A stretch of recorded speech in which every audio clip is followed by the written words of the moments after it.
Very good morning, student. In previous lecture, we have discussed about the double helical structure of the DNA. कि जो DNA का double helical structure था, हमने उसको study किया था कि DNA की जो डबल हेलिकल स्ट्रक्चर है वो कैसे, उसकी जो विड्थ और लेंथ वो कैसे एडजस्ट होती है, जो बैकबोन है वो शुगर फॉस्फेट की जो बैकबोन है वो कैसे उसके अंदर एडजस्ट होती है, कैसे वो उसको एक डबल हेलिकल फॉर्म में रखते हैं। DNA के टाइप्स भी पढ़े हमने, A, B, C, D and Z type. Now, in this lecture, we are going to be discussing about the experiments and the history to be suggested that कि DNA is the genetic material. कि जो current time पे हम use करते हैं एक term कि DNA is genetic material, it's not too easy. ये इतना आसान नहीं था कि डायरेक्टली बोल दिया गया कि DNA जो है वो जेनेटिक मटेरियल है। बहुत सारे एक्सपेरिमेंट्स हुए अंडर द जेनेटिक प्रिंसिपल्स जो थे, और हम कह सकते हैं ट्रांसफॉर्मिंग प्रिंसिपल्स, कि ट्रांसफॉर्मेशन के जो एक्सपेरिमेंट थे वो परफॉर्म किए गए with the help of mice, some virus. After that is series of experiments we have concluded a result that DNA is the genetic material. Even through the discovery of nuclein, देखो first क्या था, Miescher ने nucleon को find out किया कि cellular structure में nucleus के अंदर एक प्रोडक्ट केमिकल कंपोजिशन होती है, एसिडिक नेचर होता है, that's nucleon. And the proposition of principles of inheritance by the Mendel were almost at the same time. और उसी करंट टाइम में मेंडल ने जो थे अपने पोस्टुलेट्स जो थे वो पोस्टुलेट जो थे उसने किए थे कि भाई मेरे एक्सपेरिमेंट्स के अकॉर्डिंग उसने 3 अपने लॉ दिए, law of segregation, law of dominance, law of independent assortments. But वो एक मैथमेटिकल एक्सपेरिमेंट था, मेंडल ने जो एक्सपेरिमेंट किए थे वो मैथमेटिकली बेस्ड थे, फिर उन्होंने उसको बायोलॉजिकल व्यू में प्रेजेंट किया था। सो द एक्चुअल वर्क, कि जो एक्चुअल वर्क था DNA को एक as a genetic material suggest करने का या उसको प्रेजेंट करने का, DNA act as genetic material took long to be discovered and proven. It's take a long time, इसने बहुत लंबा टाइम लिया है to be proven. In 1926 the quest to determine the mechanism of genetic inheritance, कि जो genetic inheritance है वो one generation से नेक्स्ट जनरेशन में जो DNA ट्रांसफॉर्मेशन है या जो कैरेक्टर्स की ट्रांसफॉर्मेशन है वो कैसे होती है, उसको मोलिकुलर लेवल पे, कि जो मोलिकुलर लेवल है उस पर समझने के लिए जो वर्क था वो हुआ 1926 में।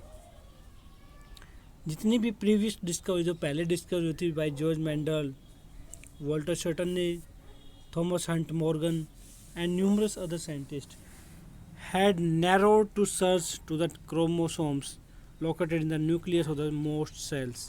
कि ये जो साइंटिस्ट थे सर जॉर्ज मेंडल ने अपने पोस्टुलेट दिए, उन्होंने एक फैक्टर के बारे में बताया जो इनहेरिटेंस को डिटरमाइन करता है। Walter shorten and Thomas TH Morgan या थॉमस हंट मॉर्गन, इन्होंने फर्दर थ्योरी दी, क्रोमोजोमल थ्योरी थी उसके बारे में लिखा, लिंकेज और रिकॉम्बिनेशन के बारे में बताया कि कैसे जो कैरेक्टर्स हैं वो ब्लेंड करते हैं। और फाइनली इन तीनों का रिजल्ट जो था वो एक फैक्टर के ऊपर, कि एक फैक्टर के ऊपर आके मतलब फोकस हो जाता है कि एक फैक्टर क्या होता है। एक फैक्टर है जो इनहेरिटेंस को कैरी करता है and that factors known as chromosome. तो बेसिकली जो सर्च था DNA as a genetic material, वो सारा जो जितनी भी रिसर्च हुई थी वो सारी कहाँ पे आके फोकस हो गई, एट द क्रोमोसोम। वो क्रोमोसोम पे आके लोकेटेड हो गई, फिक्स हो गई। And the chromosome we know present in the nucleus, most cells which have a nucleus having a genetic material in the form of chromosomes. But question of what molecules was actually the genetic material. अब ये तो पता चल गया कि क्या chromosome होता है, लेकिन the specific molecule which is responsible, is it undiscovered, वो अभी तक एक क्वेश्चन मार्क था, so had not been answer, जिसका आंसर नहीं दिया गया था। इसका आंसर फाइंड आउट करने के लिए इन 1928 में फ्रेडरिक ग्रिफिथ जो साइंटिस्ट थे, उन्होंने एक सीरीज़ परफॉर्म की, एक्सपेरिमेंट्स जो थे वो परफॉर्म किए एक सीरीज़ में with the help of first the Streptococcus pneumoniae. Streptococcus pneumoniae एक टाइप है बैक्टीरिया का विच कोज निमोनिया, जो निमोनिया को कोज करता है। उन्होंने उस बैक्टीरिया की हेल्प से, a bacteria responsible for the pneumonia witnessed a miraculous transformation in the bacteria, जो विटनेस्ड है एक मिरेकुलस ट्रांसफॉर्मेशन की, इसकी वजह से बैक्टीरिया के अंदर ट्रांसफॉर्मेशन होती है और उस ट्रांसफॉर्मेशन की वजह से क्या होगा, डिजीज कोज होती है। तो उसने उसको ईजली एक सीरीज में उसको आइडेंटिफाई किया, नोटिस किया। After that during the course of his experiment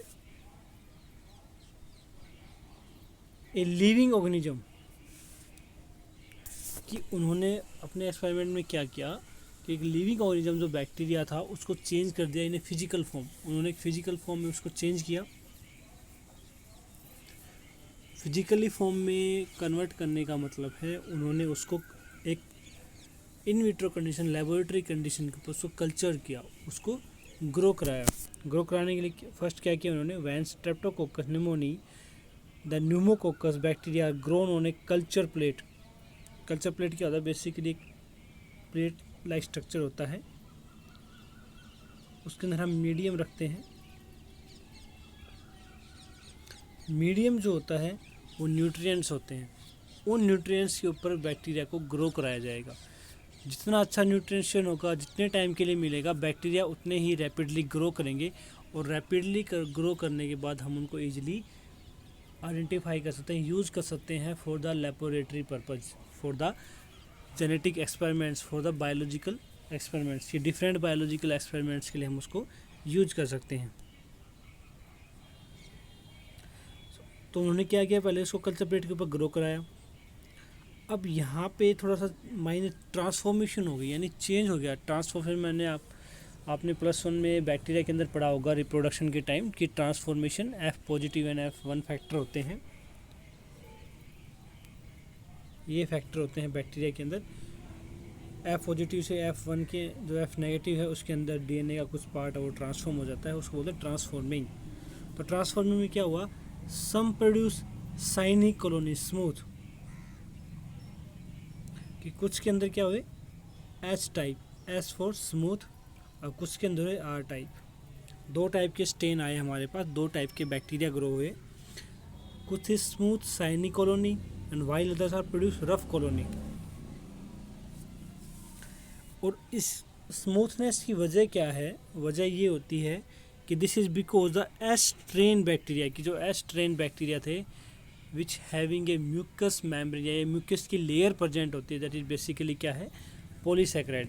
और उस म्यूकस की कवरिंग की वजह से वो क्या हो गया, स्मूथ हो जाता है। और जिसके अंदर ये म्यूकस की मेम्ब्रेन एब्सेंट होगी वो क्या हो जाएगा, रफ। तो हमारे पास क्या है, बेसिकली दो टाइप के स्ट्रेन हैं, एस स्ट्रेन यानी smooth strain and the R strain which is rough strain. अब उन्होंने इस बैक्टीरिया को इंजेक्ट किया माइस के अंदर। उन्होंने अपने एक्सपेरिमेंट्स के लिए माइस को यूज़ किया और they are the different kind of results. वहाँ पे डिफरेंट काइंड के रिजल्ट्स आए। रिजल्ट्स क्या थे यहाँ पर देखो, हमने अब तक पढ़ा उसको हम टेबुलर फॉर्म में यहाँ डिस्कस कर लेते हैं। Transforming principle by the Griffith.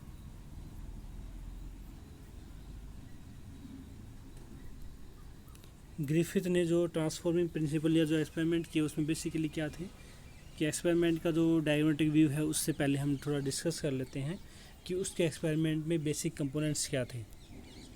तो फर्स्ट इसमें था Frederick Griffith conducted experiment to show transforming principle in bacteria, कि उनका जो बेसिक जो मोटो था, जो एम था इस एक्सपेरिमेंट का, वो ये था कि to view the result of the transforming in the bacteria, कि बैक्टीरिया के अंदर जो ट्रांसफॉर्मिंग है उसका प्रिंसिपल क्या है, कैसे एक बैक्टीरिया के अंदर ट्रांसफॉर्मेशन होती है।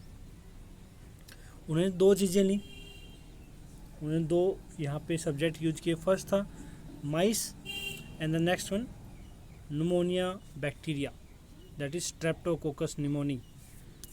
तो दो, एक बैक्टीरिया और एक उन्होंने जिसके ऊपर ये एक्सपेरिमेंट परफॉर्म करना था, लिविंग ऑर्गेनिज्म, दैट सिलेक्टेड माइस, कि उन्होंने माइस और स्ट्रेप्टोकोकस निमोनी को सिलेक्ट किया।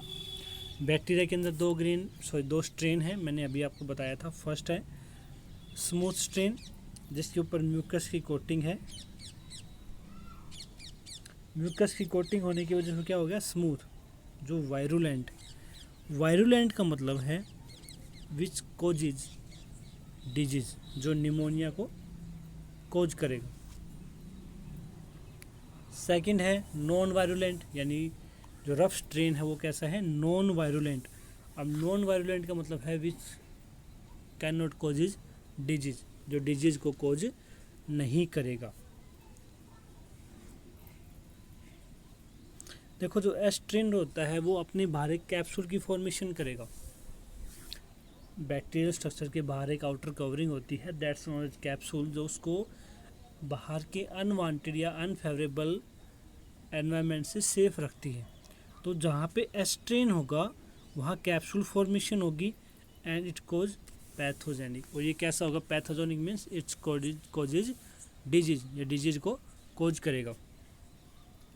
अब आर स्ट्रेन के अंदर ऐसी कोई कैप्सूल फॉर्मेशन नहीं होती है और वो नॉन पैथोजेनिक होता है, यानी कि वो क्या होगा, डिजीज को कोज नहीं करेगा।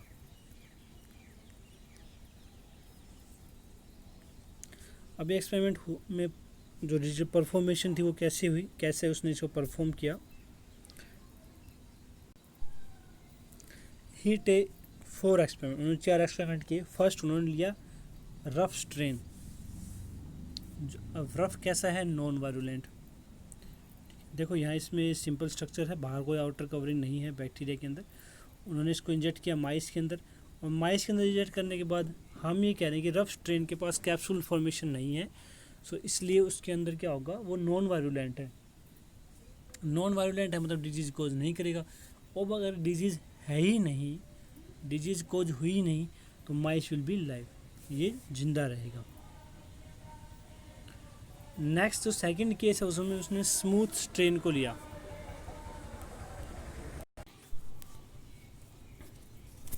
सेकंड केस में क्या हुआ कि उसने जो ग्रिफिथ थे, जो साइंटिस्ट थे, उन्होंने यूज किया स्मूथ स्ट्रेन, जो वायरुलेंट है, जिसकी आउटर कवरिंग पे जो है वो कैप्सूल प्रेजेंट होता है बैक्टीरिया। देखो यहाँ कैप्सूल की फॉर्मेशन भी है, इंजेक्शन यहाँ भी दिया गया, जो वायरस है उसको एंट्री दी गई माइस की बॉडी के अंदर। अब हमें पता है कि जो स्मूथ स्ट्रेन होता है, एस स्ट्रेन जो है विच कोज डिजीज, वो डिजीज को कोज करेगा, और डिजीज होगी तो माइस विल बी डाई। तो यहाँ पे क्या होगी, माइस की डेथ हो गई, ये लिविंग है। फर्स्ट एंड सेकंड ये बिल्कुल नॉर्मल एक्सपेरिमेंट थे। यहाँ जो स्ट्रेन है उसके साथ कोई चेंजमेंट नहीं है। जनरल दो स्ट्रेन है एस और आर, वो इंजेक्ट किए गई, रिजल्ट आया आर के साथ लिविंग और स्मूथ के साथ नॉन लिविंग, यानी डेथ हो जाती है। अब उन्होंने स्मूथ स्ट्रेन को थोड़ा चेंज किया। उन्होंने क्या किया, स्मूथ स्ट्रेन को हाई टेम्परेचर से किल कर दिया, यानी जो बैक्टीरिया है उनको किल कर दिया। अब देखो बैक्टीरिया जो है वो किल हो गया। उस केस में क्या हुआ कि उसने हीट किल्ड स्मूथ स्ट्रेन। देखो नॉर्मल स्मूथ स्ट्रेन है वो डिजीज कोज कर रहा है, लेकिन यहाँ क्या रिजल्ट आया, उन्होंने ऑब्जर्व किया कि जब हम एस स्ट्रेन को हीट किल्ड करते हैं तो दैट पर injected in the mice and result will be mice will be living.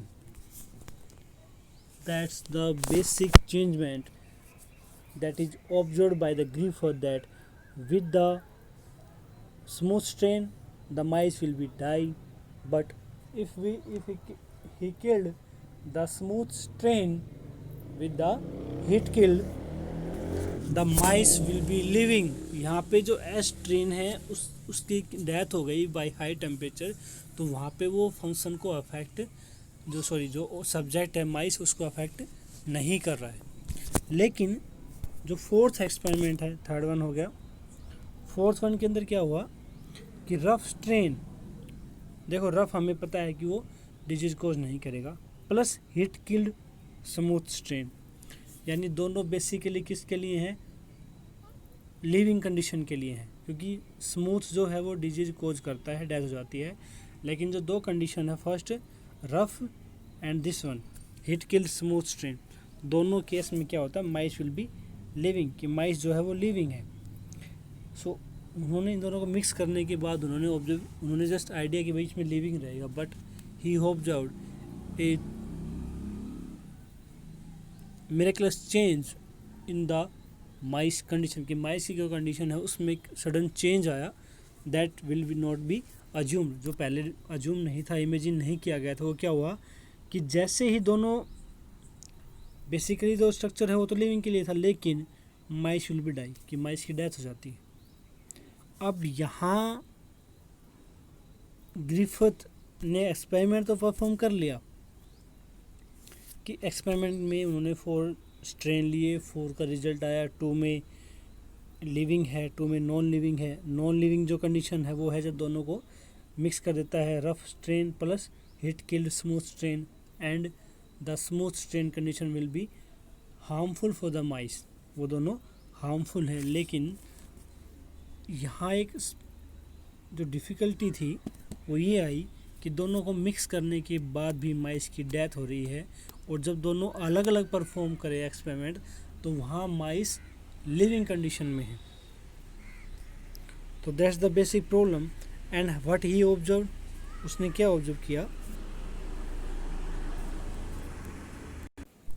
जो कैलकुलेशन आया, first conclusion of the experiment, कि क्या हुआ कि R strain bacteria had been transformed by the heat killed S strain bacteria.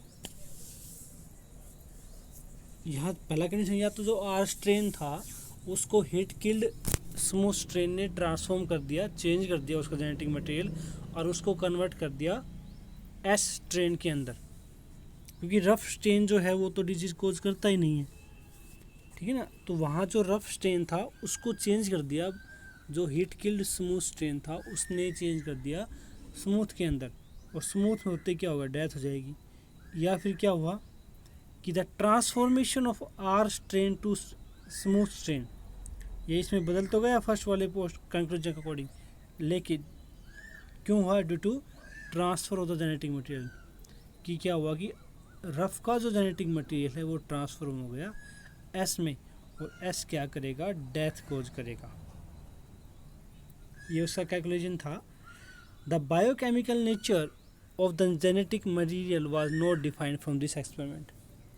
और इस experiment से ये दो कंक्लूजन तो आ गए, लेकिन Griffith is fails to define कि what is the responsible factor for the genetic transformation and result into this, कि जो बायोकेमिकल नेचर था जेनेटिक मटेरियल का वो क्या था, कैसे ये चेंज हुए, कि जो स्ट्रेन जो है वो ट्रांसफॉर्मेशन की वजह से रफ से स्मूथ तो हो गया, लेकिन वहाँ कुछ प्रॉब्लम्स थे ग्रिफिथ के साथ, कि Griffith could not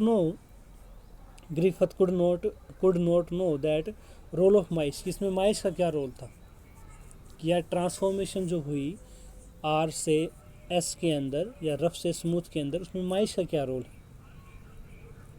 second, what component of S stain bacteria cause virulence, और एस स्टेन बैक्टीरिया का कौन सा पार्टिकल या कौन सा मॉलिक्यूल जो है वो डिजीज कोज करता है।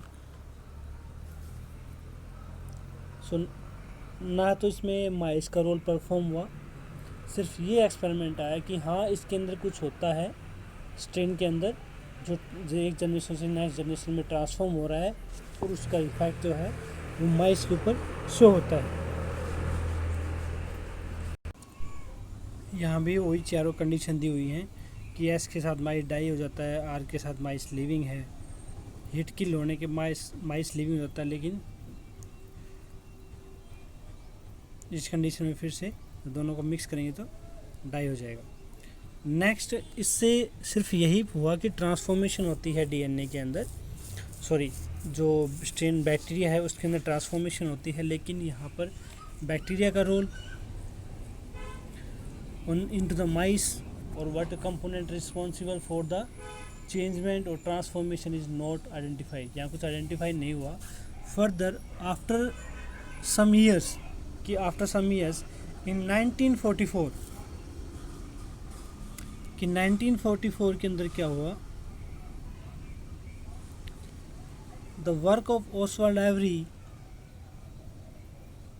Colin MacLeod and Maclyn McCarty In 1944 the genetic material was thought to be protein। ये जो 3 साइंटिस्ट थे इन्होंने एक्सपेरिमेंट परफॉर्म किया और उसके बिहाफ पे they have observe that the genetic material जो है वो क्या है, एक प्रोटीन स्ट्रक्चर है। वो क्या है, प्रोटीन स्ट्रक्चर है। और ये उन्होंने कैसे आइडेंटिफाई किया कि प्रायर टू द वर्क उन्होंने उस वर्क को, जो ग्रिफिथ का जो वर्क था उसको फिर से एक्सपेरिमेंट किया। और अब की बार उन्होंने क्या किया, उन्होंने जो स्टेन था आर और रफ जो था, हीट किल्ड करने के बाद दोनों मिक्स करने के बाद 4 थे हमारे पास, 4 सैंपल थे, उन्होंने सभी 4 सैंपल्स का बायोकेमिकल टेस्ट किया कि इसका बायोकेमिकल नेचर क्या है, it is carbohydrate, protein, fat, ये है क्या। तो इस एक्सपेरिमेंट में उन्होंने क्या किया, इस experiment known as experiment of Avery and other scientist, they purify, उन्होंने सबसे पहले क्या किया, प्योरीफाई, उन्होंने बायोकेमिकल्स को प्योरीफाई किया, लाइक प्रोटीन, डीएनए, आरएनए, वो कुछ भी हो सकता है, from the heat killed S cells to see which one could transform live R cells into S cells. देखो जो 4th वन था उसमें rough strain plus heat killed S strain, तो यहाँ उन्होंने इस चीज़ को चेक करने के लिए कि एस बैक्टीरिया के अंदर ऐसी क्या चीज़ थी जिसने आर को चेंज कर दिया, ठीक है, आर को किस में कन्वर्ट कर दिया, एस के अंदर।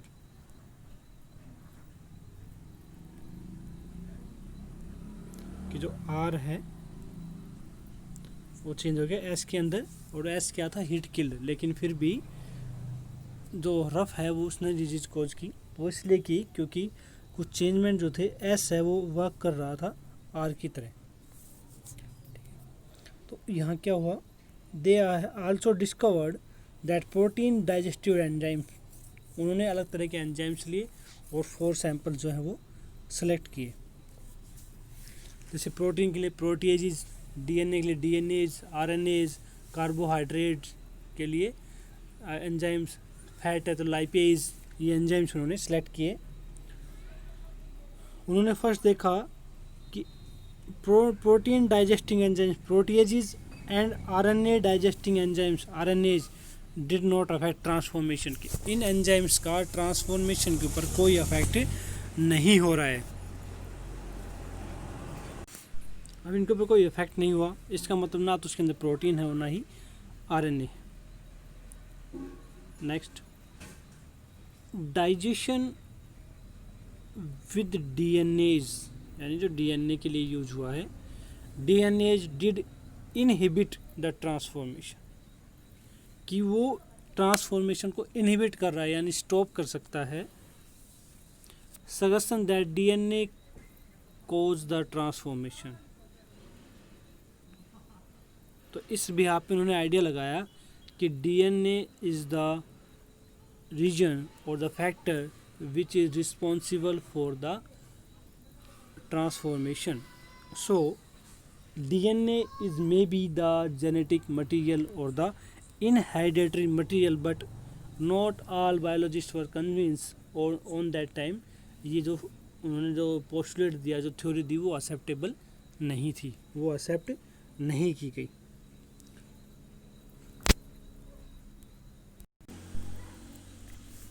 उन्होंने क्या किया कि उन्होंने जो एक्सपेरिमेंट किया वो टेस्ट ट्यूब के अंदर किया, उन्होंने क्या लिया first, heat killed S strain.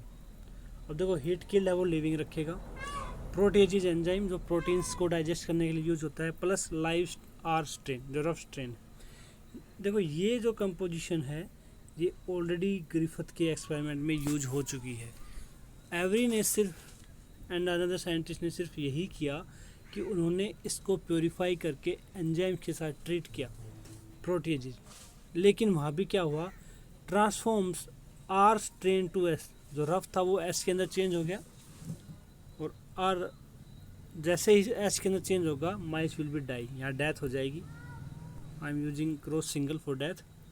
अब देखो सेकंड केस में देखो यहाँ भी वही है, हिट किल एस स्ट्रेन, सिर्फ एंजाइम चेंज होगा आरएनए जो आरएनए को डाइजेस्ट करेगा, यहाँ भी ट्रांसफॉर्मेशन हो रही है, हिट किल्ड एस स्ट्रेन, और यहाँ उन्होंने यूज किया DNA enable to transform the R to S strain. वो इसलिए है क्योंकि अगर यहाँ डीएनए प्रेजेंट है तो उस डीएनए को डीएनए ने डाइजेस्ट कर दिया। अब डीएनए डाइजेस्ट होते ही क्या होगा, यहाँ पे जो ट्रांसफॉर्मेशन है वो नहीं होगी, यानी यहाँ डीएनए है ही नहीं। आरएनए था, आरएनए डाइजेस्ट हो गया लेकिन फिर भी हो गई, इसका मतलब आरएनए रिस्पॉन्सिबल नहीं है। प्रोटीन थे, प्रोटीन भी डाइजेस्ट हो गई लेकिन फिर भी ट्रांसफॉर्मेशन हो रही है, इसका मतलब प्रोटीन भी रिस्पॉन्सिबल नहीं है। लेकिन जैसे ही डीएनए यूज किया गया उस केस में ट्रांसफॉर्मेशन होती है और ट्रांसफॉर्मेशन नहीं होती। इसका मतलब क्या हुआ कि डीएनए ने ट्रांसफॉर्मेशन को रोक दिया, क्योंकि वहाँ डीएनए डाइजेस्टिव एंजाइम जो है वो प्रेजेंट है, और इस वजह से क्या होगा कि ये R2S में कन्वर्ट नहीं होगा, and that show that genetic material is made up of DNA, कि जेनेटिक मटेरियल क्या है वो डीएनए से बना हुआ है। ये कंक्लूजन है आवेरी के जो एक्सपेरिमेंट्स थे उसका। First, protein of heat killed S strain is not the genetic material. First वाले में क्या प्रूव हो गया कि प्रोटीन नहीं है रिस्पॉन्सिबल, इसी तरह से आरएनए भी नहीं है। लेकिन जैसे ही डीएनए का केस आता है it is the genetic material. उसका रीज़न क्या है कि because DNA digested with DNAs, जो डीएनए है वो डाइजेस्टेड हो जाता है with DNAs.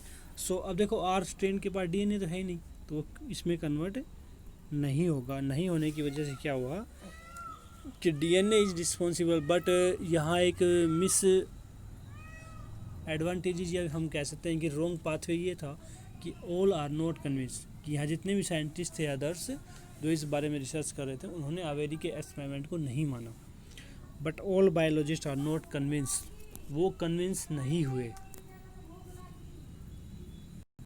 Next will be कि द स्पेसिफिक रीजन और the specific experiments done by the Martha चेंज एंड एल्फ्रेड हर्शी, जिसको हार्शी एंड चेज एक्सपेरिमेंट बोलते हैं, उन्होंने आइडेंटिफाई किया specific the DNA the genetic material.